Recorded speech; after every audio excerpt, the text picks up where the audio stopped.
Assalamu alaikum dear students. We are going to study the Oxford Modern English grade 3. Open the page number 81. Chapter number 9, the story of silk. Now इस chapter के अंदर जो आपको words मिलेंगे, new और words मिलेंगे जानने के लिए, वो है आर्ट फैक्ट्स हैं, इंटरेस्टिंग ऑब्जेक्ट्स जो होते हैं। बियरिंग मींस किसी पर्सन के खड़े होने का, चलने का मेथड, तरीका जो होता है उसको कहते हैं बियरिंग। कोकून एक जो होता है रेशम का कीड़ा, उसके ऊपर जो खोल होता है उसको कहते हैं कोकून। और कन्फाइन मतलब महदूद, किसी एरिया के अंदर, जैसे ये है ना, तो इसके अंदर ही हम चीज़ों को रखें, सिर्फ इसे बाहर ना लेके जाएं, तो ये मतलब होता है कि कन्फाइंड कर दिया आपने उस चीज़ को।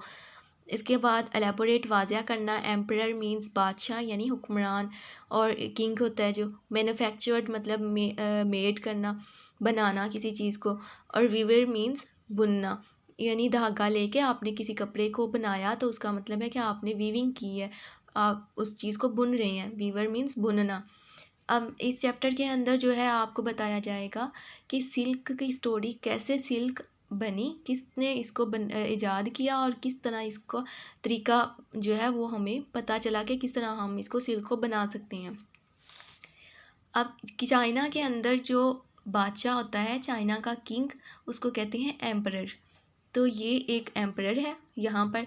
ये एम्परर जो है ये एक दफ़ा एक गांव के अंदर से गुज़रा। वहाँ पर उसने एक खूबसूरत सी लड़की को देखा जो कि वहाँ पर खेतों में काम कर रही थी और वो बहुत ही खूबसूरत थी। इसने जैसे ही एम्परर ने इस लड़की को देखा तो वो उसको बहुत ही अच्छी लगी, उसको पसंद आई और उसने उससे शादी कर ली। ठीक है, he decided to marry her. फिर जब उसकी शादी हो गई तो लड़की जो है ये वो उसकी क्वीन बन गई, यानी उसकी मलका बन गई, क्योंकि वो एम्परर था तो ये इसकी एम्प्रेस बन गई, मलका। तो यहाँ पर जब उसको उसके महल में ले आते हैं तो अब वो पहले कहाँ रहती थी, गांव के अंदर। तो गांव के अंदर वो ऐसे खुली हवाओं में, फ़िज़ाओं में परिंदों को देखती थी, लोगों से बातें करती थी और बहुत ही खुश और ऐसे आज़ाद रहती थी। लेकिन जब वो महल के अंदर आ गई तो अगरचे वो मैग्निफिसेंट था, शानदार भी था, बहुत खूबसूरत भी था, लेकिन वहाँ पर वो लोगों से बातें नहीं थी कर सकती क्योंकि वो मलका थी। और ना ही वो बाहर निकल सकती थी, ना परिंदों को देख सकती थी। तो वो बहुत ही ज़्यादा ना सैड रहना शुरू होगी, उदास रहती थी। वो उसको बहुत कोशिश करता, वो जो था एम्परर, वो उसकी बहुत ज़्यादा उसको हैप्पी रखने की, खुश रखने की कोशिश करता, लेकिन वो फिर भी सैड रहती। तो एक दिन वो ऐसे ही ना अपने गार्डन के अंदर बैठी हुई थी। यहाँ पर ये देखें, वो गार्डन के अंदर बैठी हुई है और ऐसे उसने सिप लगा रही है अपने, वो उसके पास एक बाउल है, उसके अंदर उसका चाय है, तो उसको वो सिप लगा रही है, पी रही है। तो अचानक से एक दरख्त, वो बैठी हुई है मलबरी के दरख्त के नीचे, शहतूत के दरख्त के नीचे। मलबरी का मतलब होता है शहतूत, तो शहतूत के दरख्त के नीचे वो बैठी हुई है। तो वहाँ पर आ जाता है एक छोटा सा कोकून, वो नीचे गिरता है और उसके अंदर, इस कप के अंदर गिर जाता है। पहले तो उसने सोचा कि इसको वो फेंक दे, थ्रो कर दे, मतलब फेंक दे, लेकिन बाद में उसने देखा कि वो उसके अंदर से छोटे छोटे जो धागे थे वो निकल रहे थे। उसने उसको गौर से देखा तो वो धागे जो थे वो उसके अंदर से ऐसे स्प्रेड हो रहे थे, उसके कप के अंदर ही। ठीक है, तो फिर उसने उसके धागे को ऐसे पुल किया, खींचा, तो वो एक लंबा सा धागा बन गया।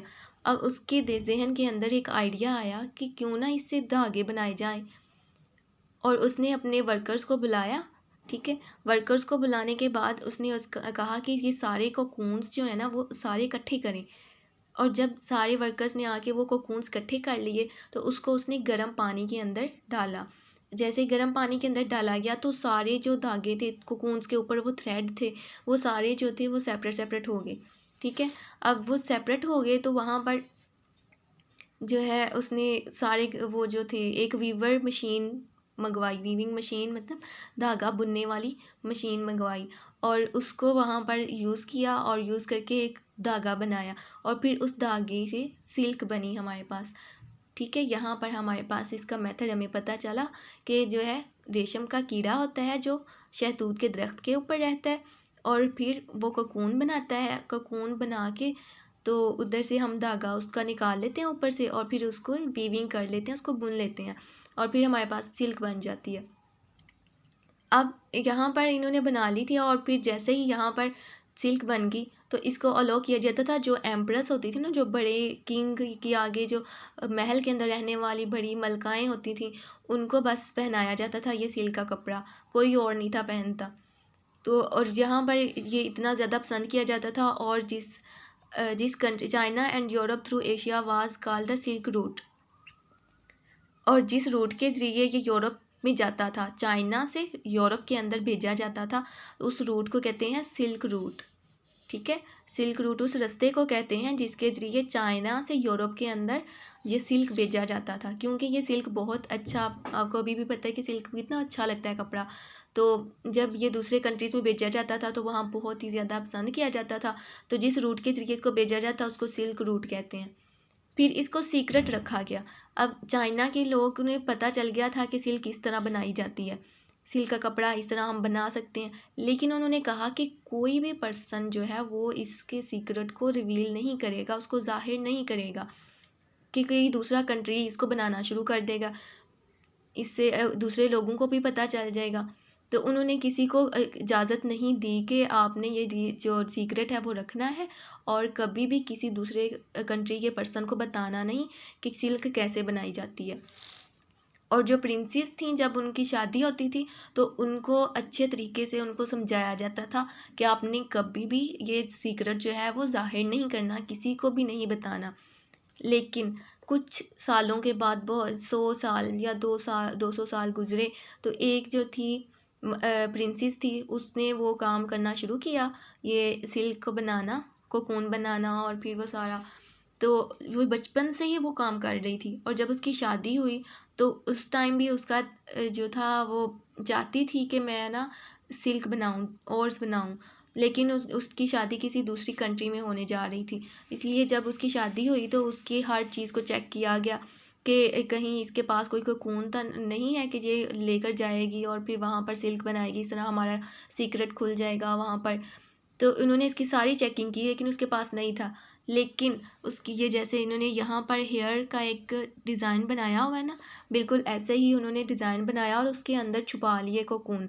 और फिर जब उनकी शादी हुई और वो वहाँ चली गई, तो फिर वहाँ पर जाके उन्होंने ये स्टार्ट कर दिया, और इस तरह उसके हस्बैंड को पता चला, और फिर उनकी सारे कंट्री के, दूसरे कंट्री के लोगों को भी पता चल गया कि सिल्क कैसे बनाई जाती है। और इस तरह एक कंट्री से दूसरे कंट्री, और इस तरह तीसरे कंट्री से, ऐसे सबको पता चल गया कि सिल्क किस तरह बनाई जा सकती है।